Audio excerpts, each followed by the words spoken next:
मन के हारे हार है, मन के जीते जीत। मैं सुनाता हूँ आज एक छोटे से राज्य की कहानी। दोस्तों, एक छोटा सा राज्य था जिसके पास बहुत ही कम सैनिक थे। एक बार क्या होता है कि उसके बगल वाला जो एक बहुत ही बड़ा राज्य था वो उस पर आक्रमण के लिए बोल देता है। जो छोटा राज्य था उसके राजा जो थे काफ़ी निराश हो गए। उसका जो मंत्री था वो बिल्कुल घबरा गया, कहा कि मेरा राज्य बहुत ही छोटा है, हमारे सैनिक बहुत ही कम हैं, हम इतने बड़े राज्य से आक्रमण नहीं कर सकते, हम हार जाएंगे। राजा जो है मंत्री की बात सुन करके काफ़ी निराश हो जाता है कि हम युद्ध जो है करने से पहले ही अपनी हार मान ली। राजा जो है किसी संत के पास जाता है, अपने नगर में एक संत रहते हैं, उनसे बताता है कि ये जो हमारे बगल का बड़ा वाला राज्य है उसके पास बहुत सैनिक का बल है, वो हम पर आक्रमण करना चाहता है, और जो हमारे मंत्री हैं वो अभी जो है अपनी हार मान लिए क्योंकि हमारे पास सेना नहीं है। तो जो संत थे उन्होंने वो जाते हैं, वो कहते हैं कि अभी जो है अपने मंत्री को तुरंत निकाल दीजिए, क्योंकि वो मंत्री जब पहले ही हार मान गया तो मंत्री किसी काम का नहीं। फिर राजा कहते हैं कि इस मुसीबत की घड़ी में फिर मंत्री मेरा कौन बनेगा। तो जो संत थे उन्होंने कहा कि मैं मंत्री बनूंगा। राजा जो थे उनकी बातों में थोड़ी सी अटपटी लगी, क्योंकि संत हैं, न तो युद्ध करने का नियम जानते हैं न कुछ भी जानते हैं, ये क्या ही हमारा मंत्री बन पाएंगे, हमारा उत्तराधिकारी बन के ये क्या ही युद्ध करेंगे। राजा जो था वो भी थोड़ा सा अचंभित हो गया, लेकिन फिर भी दुख की समय आई है तो क्या करे राजा, अपने मंत्री को निकाल दिया और उनको जो है मंत्री बना लिया। ये राज्य जो है दूसरे राज्य के आक्रमण के लिए जाने लगा। छोटा सा राज्य था, सड़क पर जा रहा था, तब तक रास्ते में एक मंदिर पड़ता है।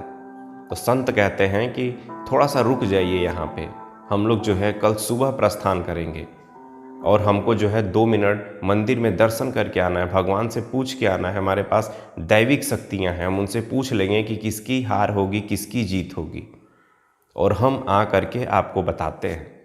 जितने भी सैनिक थे वो कहते थे कि आप क्या ही कर रहे हैं, आपको कैसे ही पता चल जाएगा। उन्होंने कहा मेरे पास दैविक शक्ति है, मैं भगवान से बात करता हूँ, मैं तुरंत पूछ करके आता हूँ और आप लोगों को बताता हूँ। गए राजा 2 मिनट मंदिर में दर्शन वर्शन करके जो साधु थे वो गए मंदिर में और दर्शन वर्शन करके जो है आते हैं सैनिकों के पास। उन्होंने कहा कि भगवान ने बोला है कि अगर रात होने पर अगर इस मंदिर से प्रकाश निकलेगा तो समझ लीजिए कि आपकी जीत होगी, और अगर ये प्रकाश नहीं निकलेगा तो जो है आपकी हार होगी। जितने भी सैनिक थे, जितने भी राजा थे, सब लोग जो है वहाँ पे रुक जाते हैं, रात का इंतजार करने लगते हैं। रात होती है और जैसे ही रात होती है एकदम बड़ा सा प्रकाश दिखता है।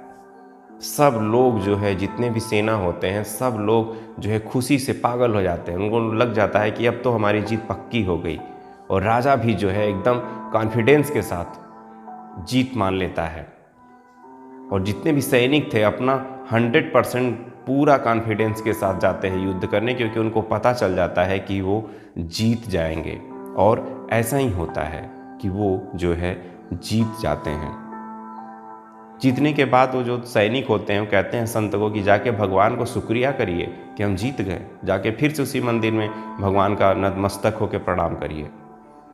तो जो साधु थे उन्होंने कहा कि नहीं, भगवान को मैं नहीं करूँगा, और भगवान ने आपको नहीं जिताया है, जो है हमने मंदिर में जाकर के दीपक रख दिया था और दिन था चूँकि इसलिए आपको प्रकाश नहीं दिख रहा था, इसीलिए मैंने आपको रात तक का इंतज़ार करा, जैसे ही रात होगी उसमें से प्रकाश आएगा। तो जो है आपको जीतने के लिए अपनी साहस और कर्म करना पड़ता है, तभी भगवान आपका साथ देगा। अगर आप पहले ही किसी भी चीज़ में हार मान लेंगे तो आपकी हार अवश्य होगी। ऐसा क्या होता है हमारे रियल लाइफ में कि हम किसी भी कार्य को करने से पहले ही अपने मन में हार और जीत डिसाइड कर लेते हैं। हम सोचते हैं कि अरे यार ये तो इतना बड़ा काम है, हमसे हो ही नहीं पाएगा, हम तो वहाँ जा ही नहीं पाएंगे। तो हमेशा ध्यान रखिए कि अपनी सोच में पॉजिटिविटी रखिए, अपनी सोच में जीत रखिए। अगर आप अपनी सोच में, अपने दिमाग में अगर आप जीत जाते हैं तो यकीनन आप किसी भी कार्य को, किसी भी युद्ध को आप जीत सकते हैं, और तभी आपका ईश्वर भी सपोर्ट करेगा।